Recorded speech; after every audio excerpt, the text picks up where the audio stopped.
Hi, I'm Jessie Gruman, President of the Center for Advancing Health. At the appointment before my most recent operation, I found that I'd been scheduled for the wrong operation, there was no record of any of my drug allergies, and my name had been attached to a medical history that appeared to belong to my great-aunt Catherine.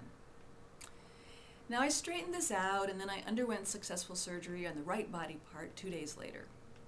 Hey, no harm done, what's the big deal? I played my part in the error control system of the hospital, and everything went fine. As a frequent healthcare flyer, the check-in processes are all too familiar to me, and I was alert and I was feeling okay at the time.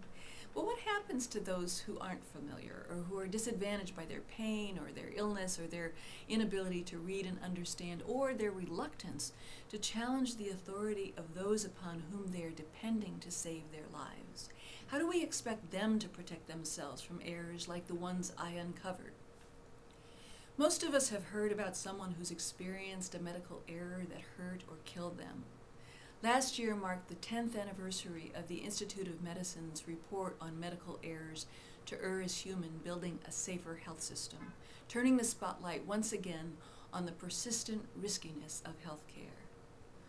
Although the IOM findings spurred federal and state agencies and local hospitals to develop a variety of initiatives to reduce errors, journalists and researchers have found that not much has changed. The original IOM report declared that each day medical errors kill as many people as would the crash of a jumbo jet. Today, even the authors of the report agree that the threat of unsafe care to patients remains about the same as it was when the report itself was published. I'm alive today in part because of the medical technology that skilled clinicians have wielded repeatedly on my behalf.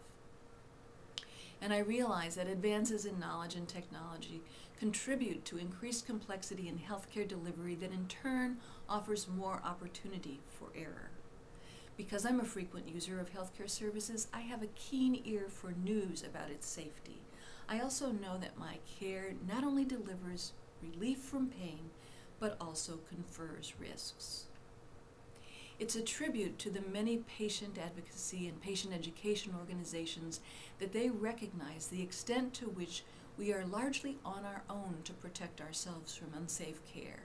They've invested heavily in producing instructional materials and pamphlets and books and reminders in print and online about how to protect ourselves.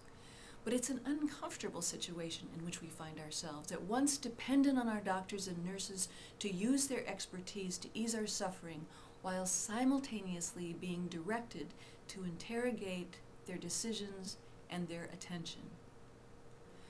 Given the lack of progress in reducing medical errors over the past 10 years, it's fair to say that this situation will not likely change soon. Our role in protecting ourselves from medical errors is another example of how advances in healthcare place additional, often burdensome, sometimes unrealistic, and occasionally futile responsibilities on patients.